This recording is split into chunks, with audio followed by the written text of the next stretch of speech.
नमस्कार दोस्तों, आज सुबह की ताज़ा खबर जानने से पहले अगर चैनल में नए हैं तो चैनल को सब्सक्राइब करके बेल आइकन को प्रेस कर लीजिएगा। आज की पहली खबर, अब पेंशनर घर बैठे जमा कर सकते हैं अपनी लाइफ सर्टिफिकेट। नवंबर का महीना पेंशन भोगियों के लिए एक बहुत खास होता है। हर साल इसी महीने में लाखों पेंशन भोगियों को अपनी पेंशन जारी रखने के लिए बैंक या पोस्ट ऑफिस जाकर जीवन प्रमाण पत्र जमा करना होता है। ये सिर्फ एक औपचारिकता नहीं बल्कि सुनिश्चित करता है कि अनिवार्य कदम है, आपको बिना किसी परेशानी के हर महीने पेंशन मिलती रहे। जीवन प्रमाण पत्र साबित करता है कि पेंशन लेने वाला व्यक्ति जीवित है। धोखाधड़ी दुरुपयोग को रोकने के लिए सरकार ने पेंशन देने वाली एजेंसियों के लिए यह अनिवार्य कर दिया है। इसके लिए आप बैंक या पोस्ट ऑफिस जाने से पहले ऑनलाइन प्रक्रिया में भी ये आप सुनिश्चित कर सकते हैं, जैसे कि Aadhaar number, mobile number, pension payment order यानी पीडीओ नंबर, बैंक डिटेल्स के साथ। इसके अलावा आपको अपनी पहचान साबित करने के लिए बायोमेट्रिक जैसे आंख, इरिस या फिंगरप्रिंट स्कैन की जरूरत होगी। सबसे अच्छी बात यह है कि अब आपको जीवन प्रमाण पत्र के लिए बैंक या पोस्ट ऑफिस जाने की जरूरत नहीं है। प्रमाण पत्र सीधे आप पेंशन देने वाली एजेंसियों को अपने आप ही ये उपलब्ध करवा सकते हैं। इसके लिए आपको पोर्टल पर जाना होगा। जीवन प्रमाण पोर्टल का उपयोग करके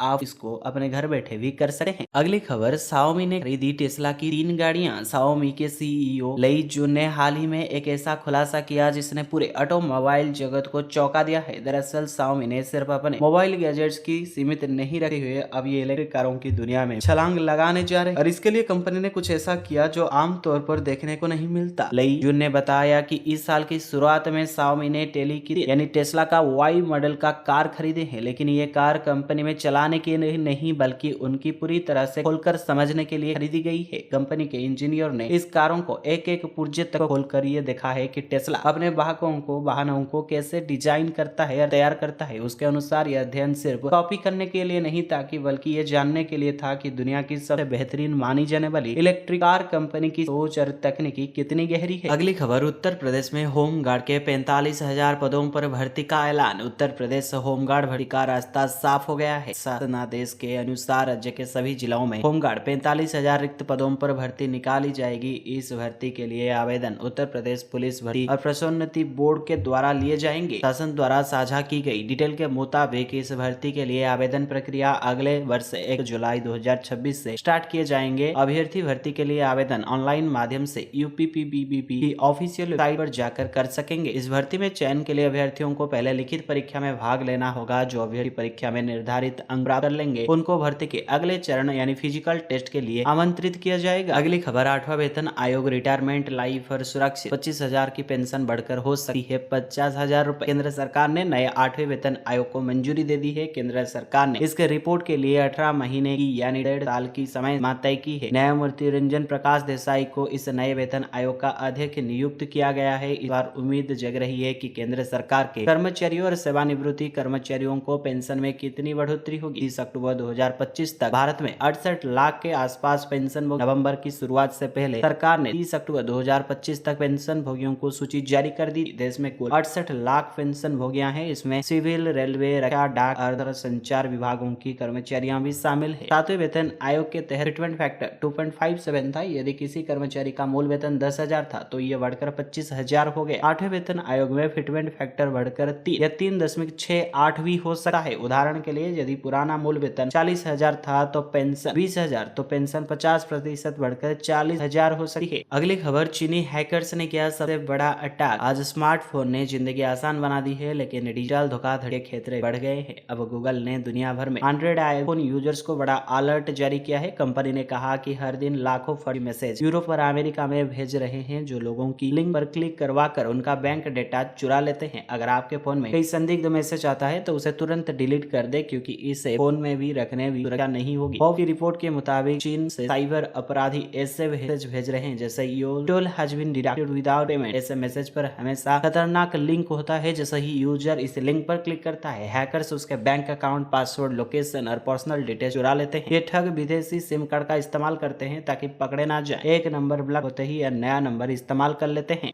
अगली खबर, मुफ्त बिजली बिल योजना, सरकार का धमाकेदार ऐलान। अब हर महीने बिजली देश की जनता के लिए एक बड़ी खुशखबरी। सरकार ने हाल ही में मुफ्त बिजली बिल योजना की घोषणा की है, जिसके तहत अब हर महीने लोगों के बिजली बिल से राहत मिलेगी। इस योजना का मकसद आम लोगों को, खासकर गरीब और मध्यम वर्ग के परिवारों को आर्थिक बोझ से बचाना है। सरकार का कहना है कि ये कदम न सिर्फ घरेलू बजट को हल्का करेगा, बल्कि बिजली के इस्तेमाल को भी बढ़ावा देगा। इस ऐलान के बाद से लोग उत्साहित है और इसे लेकर सोशल मीडिया पर खूब चर्चा भी हो रही है। इस योजना के तहत सरकार ने हर घर को एक निश्चित यूनिट की बिजली मुफ्त देने का वादा किया है। ये योजना खास तौर पर उन परिवारों के लिए बनाई गई है जो बिजली बिल के बोझ तले दब रहे हैं। अधिकारियों के मुताबिक स्कीम के लिए अलग अलग राज्यों में अलग अलग यूनिट की सीमा तय की जाएगी, जो स्थानीय जरूरतों पर निर्भर करेगी। मसलन ग्रामीण इलाकों में 100 यूनिट तक और शहरी इलाकों में 150 यूनिट तक मुफ्त दी जा सकती है। इसका फायदा उन लोगों को सबसे ज्यादा होगा जो छोटे मोटे कामों के लिए बिजली का इस्तेमाल करते हैं। अगली खबर, 10,000 से कम में मिल रहे हैं धमाकेदार 5G स्मार्टफोन। अगर आप दशहरा या दीपावली सेल में नया स्मार्टफोन खरीदने से चूक गए हैं तो आपके पास एक सुनहरा मौका है। फ्लिपकार्ट पर शुरू हो गई है बिग सेविंग डे। आपको मिल रहे हैं जबरदस्त डिस्काउंट और ऑफर। ये सेल 5 नवंबर तक चलेगी। कई पॉपुलर स्मार्टफोन पर भी भारी छूट दी जा रही है। खास तौर पर ये अगर आपका बजट 10,000 रुपए से कम है, तब आपके पास कई शानदार 5G फोन खरीदने के विकल्प होंगे, जैसे कि पोको C75 5G। एक 5G फोन है जिसका 4GB रैम और 64 स्टोरेज वेरिएंट सिर्फ 7,499 रुपए में उपलब्ध। खरीदारी पर उसको 5% कैशबैक और 264 शुरुआती EMI का विकल्प भी मिलेगा। साथ ही एक्सचेंज बोनस भी ऑफर भी शामिल है। इस फोन में 6.88 इंच का HD plus display, Snapdragon 4G Gen 2 processor के साथ 50 मेगापिक्सल का मुख्य कैमरा भी है। अगली खबर, जियो हॉटस्टार यूजर्स को लग सकता है बड़ा झटका। भारत के सबसे बड़ी OTT प्लेटफॉर्म में एक जियो हॉटस्टार जल्द ही अपने प्रीमियम 8GB प्लान की कीमतों बढ़ा सके। रिपोर्ट के मुताबिक कंपनी अपने सब्सक्रिप्शन रेट्स में बड़ा बदलाव करने की तैयारी में है। जियो हॉटस्टार के 30 करोड़ से ज्यादा पेड यूजर्स अलग अलग प्राइस टियर में प्लान्स ऑफर करते हैं, लेकिन अब जो सबसे ज्यादा असर देखने को मिलेगा यह है उसके प्रीमियम 8GB प्लान पर हो, जो बिना विज्ञापन के कई डिवाइस पर कंटेंट देखने की सुविधा देता है। हिंदुस्तान टाइम्स ने लीक्स का हवाला देते हुए बताया, जियो हॉटस्टार के प्रीमियम 8GB प्लान की कीमत में बड़ा इजाफा किया जा सकता है। टेक टिप्स अभिषेक यादव ने रेडिट पर कुछ स्क्रीनशॉट भी शेयर किए हैं जिनमें नए प्राइस दिख रहे हैं। इन स्क्रीनशॉट के अनुसार 3 महीने का प्लान 499 रुपए से बढ़कर 799 रुपए हो सकता है, जबकि सालाना प्लान 1499 रुपए से बढ़कर 2699 तक जा सकता है। हालांकि इस प्राइस में बदलाव के बावजूद प्लान के फायदे पहले जैसे ही रहेंगे। इस प्लान में यूजर 4 डिवाइस का साथ स्ट्रीमिंग कर सकते हैं, चाहे वो मोबाइल हो, लैपटॉप या टैबलेट या स्मार्ट टीवी। अगली खबर, छत्तीसगढ़ में 1.5 लाख से ज्यादा राशन कार्ड हो गए निरस्त। छत्तीसगढ़ के रायगढ़ जिले में राशन कार्डों को सत्यापन का काम कछुए की गति से चल रही है। यदि केंद्र सरकार ने लगभग 1,61,000 राशन कार्डों को संदिग्ध मानते हुए उनके सत्यापन के निर्देश दिए थे, लेकिन अब तक महज 17,000 राशन कार्डों का सत्यापन हो पाया है। अभी भी लगभग 90,000 राशन कार्ड का सत्यापन शेष है। राशन कार्डों में अभी भी राशन जारी हो रहा है। ऐसे में विपक्ष में बैठी कांग्रेस लेट लत पर सवाल उठा रही है। कांग्रेस का यह तक आरोप है कि जानबूझकर राशन कार्डों को सत्यापन में देरी की जा रही है ताकि गड़बड़ियां उजागर ना हो सके। राशन कार्ड कैंसलेशन न्यूज, दरअसल केंद्र सरकार ने सभी जिलों के संदिग्ध राशन कार्डों की सूची जारी की, जिसमें ऐसे कार्डधारियों शामिल किए गए थे जिनका नाम या पता गलत था या आधार नंबर और बायोमेट्रिक अपडेट नहीं है। रायगढ़ जिले में लगभग 1,61,000 सदस्यों के नाम संदिग्ध सूची में है। इसमें से कुछ अपात्र हैं तो कई लंबे समय से राशन नहीं ले रहे हैं। इतनी ही नहीं, कई लोगों का तो आधार में मैच नहीं खा रहा है। अगली खबर, केंद्र सरकार का तोहफा, किसानों को मिलेगा 3,000 रुपए का पेंशन। कृषकों की आर्थिक सुरक्षा और बुढ़ापे में आत्मनिर्भरता को ध्यान में रखते हुए केंद्र सरकार ने प्रधानमंत्री किसान मान धन योजना की शुरुआत की। ये योजना छोटे और सीमांत किसानों के लिए, जिससे वे अपनी बुजुर्गी वित्तीय रूप से सुरक्षित रहते हैं। प्रधानमंत्री किसान मान धन योजना की शुरुआत 9 अगस्त 2019 को की गई। इसका मुख्य उद्देश्य 60 साल की उम्र के बाद हर महीने एक निश्चित वेतन मिल सके, ताकि वे बुढ़ापे जरूरतों के लिए पर निर्भर न रहे। योजना का विशेष 18 से लेकर 40 वर्ष की उम्र के किसानों के लिए है। इस उम्र के किसान मामूली मासिक अंशदान देकर योजना का लाभ उठा सकते हैं। योजना में किसानों को अपनी आय के अनुसार मासिक 55 रुपए से लेकर 200 रुपए तक का योगदान करना होता है। योगदान खासियत ये है कि किसान का योगदान सरकार द्वारा भी बराबर दिया जाता है। तो पेंशन की राशि सुनिश्चित हो जाती है। 60 वर्ष की आयु के बाद किसानों को प्रति माह 3,000 रुपए की पेंशन मिले। पेंशन का लाभ पुरुष और महिला दोनों किसान उठा सकते हैं। अगली खबर, LIC की नई शॉपिंग लिस्ट खरीदे धुरंधर शेयर। भारतीय शेयर बाजार में सितंबर 2025 की तिमाही काफी उथल पुथल रही, जब विदेशी संस्थागत निवेशक ने भारतीय बाजार से अपना पैसा निकाल रहे और वाली का दबाव बना रहे थे। तब देश सबसे बड़ी सरकारी बीमा कंपनी भारतीय जीवन बीमा निगम यानी LIC ने बाजार में एक तीर शक्ति के रूप में काम किया है। LIC ने कमजोर मामले के बीच घरेलू इक्विटी में जमकर खरीदारी की। ये कदम न केवल बाजार को संभालने में मददगार साबित हुआ बल्कि LIC के भरोसे को भी दर्शाता है। ताजा आंकड़ों के मुताबिक LIC ने इस तिमाही में शेयरों में करीब 21,700 करोड़ रुपए का शुद्ध निवेश किया है। LIC के सितंबर तिमाही में अपने निवेश पोर्टफोलियो में महत्वपूर्ण बदलाव किए हैं। उपलब्ध जानकारी के अनुसार बीमा दिग्गज ने 76 लिस्टेड कंपनियों में अपनी हिस्सेदारी बढ़ाई है, जो ये संकेत देता है कि इन कंपनियों के भविष्य को लेकर LIC काफी आश्वस्त है। इसके साथ ही 13 नए शेयरों को भी पहली बार अपने पोर्टफोलियो में शामिल किया गया है, जिन पर LIC ने नया दांव लगाया है। दूसरी तरफ LIC ने 81 कंपनी में अपनी हिस्सेदारी कुछ कम की है। इसके अलावा 31 कंपनियों के शेयर होल्डिंग पैटर्न से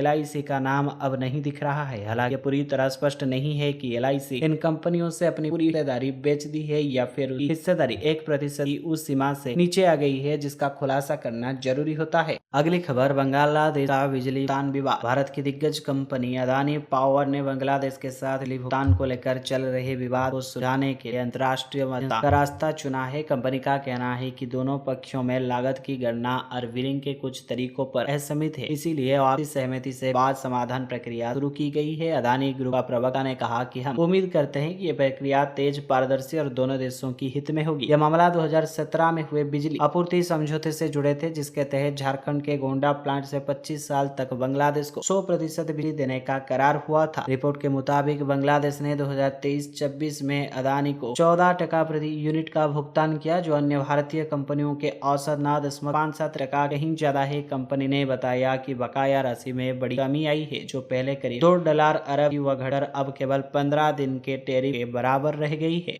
अगली खबर, बाजार चेतक की बम्पर डिमांड। IQ और भिड़ा भी जमकर खरीद रहे हैं लोग। हाल ही में लागू हुई GST 2.0 के बाद घटे टैक्स और त्योहारी सीजन की रौनक ने भारत की इलेक्ट्रिक टू व्हीलर की मार्केट को बूस्ट दिया है। वाहन पोर्टल के ताजा आंकड़ों के मुताबिक अक्टूबर में कुल 1.44 लाख से ज्यादा इलेक्ट्रिक स्कूटर बाइक रजिस्टर हुए हैं। सितंबर में बिके 96,000 यूनिट से 50% ज्यादा है। पिछले महीने असली रोमांच तो टॉप जंग ने देखने को मिला। बजाज ऑटो ने 6 महीने बाद को पछाड़ कर नंबर 1 का खिताब छिना है, जबकि एनर्जी ने अपना बेस्ट मंथ दर्ज करके ओला इलेक्ट्रिक को चौथे स्थान पर धकेल दिया है। वहीं हीरो बिक्री भी बढ़ रही है। बजाज चेतक ने 21,168 यूनिट सेल के साथ 21.7% मार्केट शेयर हासिल किया है। सितंबर में 19,699 यूनिट को बेचने वाली कंपनी ने 58% की मासिक ग्रोथ हासिल की है। रेयर अर्थ मैग्नेट की सप्लाई चेन की ठीक होने और फेस्टिव ऑफर्स के चलते चेतक अवन और प्रीमियम मॉडल की डिमांड भी बढ़ी। अगली खबर, लड़की बहन योजना में बड़ी राहत। अब बिना पिता के आधार EKY लड़की बहन योजना के लाभार्थियों के लिए एक महत्वपूर्ण अपडेट सामने आई है। ये अपडेट उन लाडली बहनों के शुरू से राहत लेकर आई है, जिनकी EKYC प्रक्रिया पति या पिता के आधार कार्ड के चलते पूरा नहीं हो पा रही। राज्य सरकार ने इस योजना में EKYC करना अनिवार्य कर दिया है, जिस समय इसी महीने समाप्त हो जाएगी। फडणवीस सरकार ने योजना में बोगस लाभार्थियों को रोकने के उद्देश्य से EKYC शर्त लागू के लिए लाभार्थियों को 2 महीने का समय दिया गया था। महाराष्ट्र सरकार ने स्पष्ट कर दिया है, यदि लाभार्थी महिलाएं इस महीने के अंत तक EKYC प्रक्रिया पूरी नहीं करती हैं, तो उन्हें के बाद सभी से मिलना बंद हो जाएगी। महिला एवं बाल विकास मंत्री अदिति तटकरे ने 18 नवंबर से पहले EKYC प्रक्रिया पूरी करने की अपील की है। अगली खबर, आईफोन यूजर्स के लिए उस खबर। एक दिग्गज एप्पल ने आईफोन यूजर्स के लिए नया iOS 26.1 अपडेट रोल आउट कर दिया है। इस अपडेट में लिक्विड ग्लास जैसे नए बच्चों के लिए साइट कंट्रोलर, एप्पल म्यूजिक